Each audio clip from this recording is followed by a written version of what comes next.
Porą klausimų komentatoriai iš interneto nori sužinoti dėl šito uždarų porų poliuretano putų sandarumo. Pirmas klausimas, ar po metų nepradės trupėti ta puta? Poliuretano putos tikrai po metų ir po 10 ir po 50 nepradės trupėti. Įsivaizduokit, poliuretano putos, kas yra. Tai iš poliuretano yra gaminami visokie lateksiniai čiužiniai, batų padai ir taip toliau, mašinų sėdynės. Kiek metų laiko, pagalvokit patys. Lygiai tas pats poliuretanas, tai kitokia sudėtis. Jis yra paprasčiausiai kietesnis ir tiek, o daugiau tai atsparumas toks pat.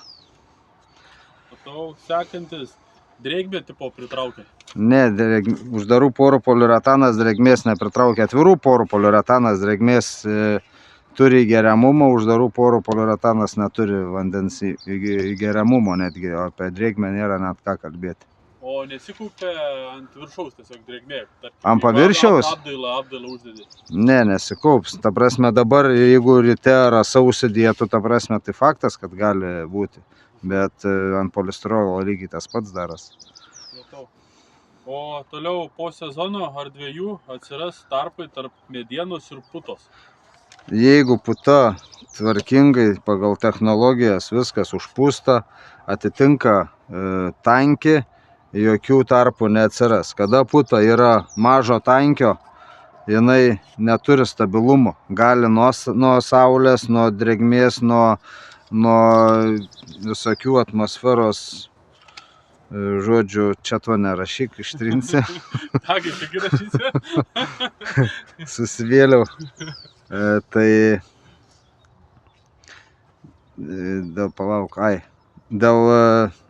dėl putų susitraukimo ir atšokimo klausimas.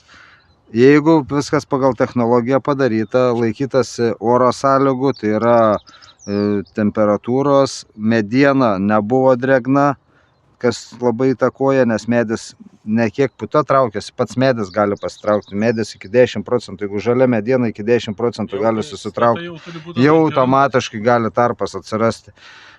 Toliau paviršius medienos turi būti švarus, kad jis prikiptų, pažiūrėkit čia va, neinat krapštyti, net realiai, normaliai nuo medienos jisai prikibęs yra maksimaliai. Jeigu ten purvina kokia, kaip pavyzdys, drėgna, gali būti dulkėta mediena, ten dulkės, tai jas reikia tada nuvalyti ar nugruntuoti ar kažką padaryti, kad geras sukibimas būtų. Čia pagrindinis. Toliau pačio poliuretano tankis labai įtakoja. Mažo tankio poliuretanas jisai turi savybę trauktis. Kadangi celės pradeda sproginėti, tūris poliuretano mažėja ir tada jau faktas, kad atsiranda tarp.